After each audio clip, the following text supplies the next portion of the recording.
És un personatge misteriós, un dels artistes més talentosos del seu temps, una paradoxa, un escultor a la vegada famós i anònim que va obrar al segle XII, un artista que mai no va firmar cap obra per bé que els historiadors li atribueixen una gran quantitat d'escultures remarcables. L'enigma del mestre comença al 1930, quan, durant unes obres de renovació de l'església de Cabestany, hom descobreix un timpà d'una qualitat notable. Tant la bellesa com l'estil de l'escultura intriguen els historiadors que hi endevinen similituds amb d'altres obres trobades a l'espai mediterrani.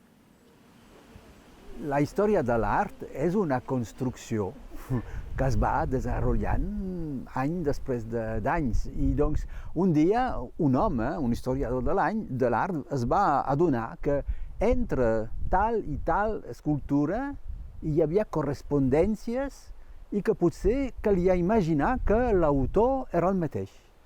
I després tot va parlar, tot va començar. I doncs n'hi ha hagut d'altres que han identificat noves obres, dient, però aquesta també es relaciona amb les altres. I doncs potser que aquesta figura del mestre de Cabestany, perquè es diu el mestre de Cabestany perquè no té cap nom, i que s'ha identificat aquesta personalitat artística a partir d'una obra cabdal que és el timpà de Cabestany. Doncs s'ha dit, és el mestre de Cabestany, però s'hauria pogut dir que és el mestre del monestir del Camp, que és el mestre del Bolú, que és el mestre de Rieux, de Minervois, i també el mestre de Sant'Antimo a la Toscana, perquè s'ha verificat que hi ha una obra seva que és a l'Itàlia, a la Toscana.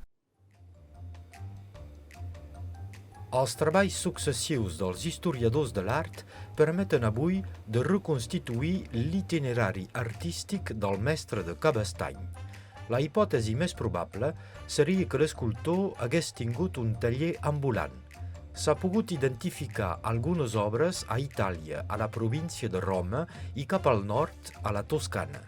La pista se perd a la part mediterrània de la Provença, però retrobem moltes obres al Baix Llenguadoc i a Catalunya dels dos costats de l'Albera fins a Barcelona.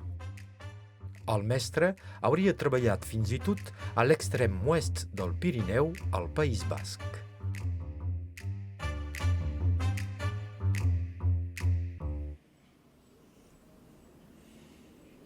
A Cabestany, el Centre d'Escultura Romànica no és pas un museu, és un centre d'interpretació que té per vocació de presentar la quasi totalitat de les obres del mestre. La sala major aplega, doncs, les reproduccions de les escultures identificades i conegudes fins ara.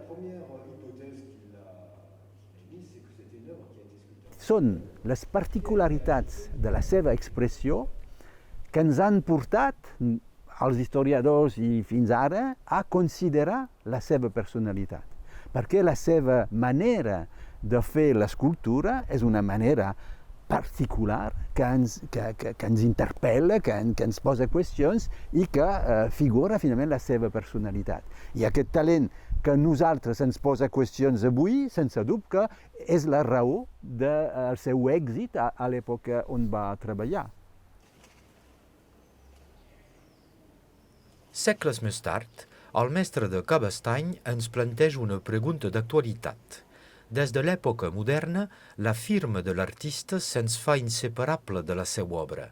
Com és doncs possible que el mestre no hagués deixat mai la seva signatura en cap de les seues obres? Tenim unes firmes d'artistes, i especialment d'escultors. A l'escultura romànica hi ha uns noms que són coneguts a finals del segle XII, a l'època contemporània del mestre de Cabestany, però ell no ho va fer. No ho va fer.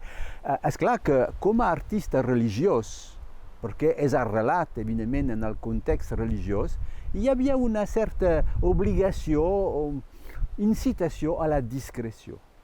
I doncs no és estrany que no hagi firmat ell. En total, hom atribueix 121 escultures al taller del mestre de Cabestany. És avui un personatge mundialment reconegut per haver marcat l'art religiós de la segona meitat del segle XII. És també l'objecte de molts estudis i recerques, amb més de 200 publicacions en diverses llengües. El misteri, però, continua, i ara per ara ningú no pot dir amb certesa qui era el mestre de Cabestany.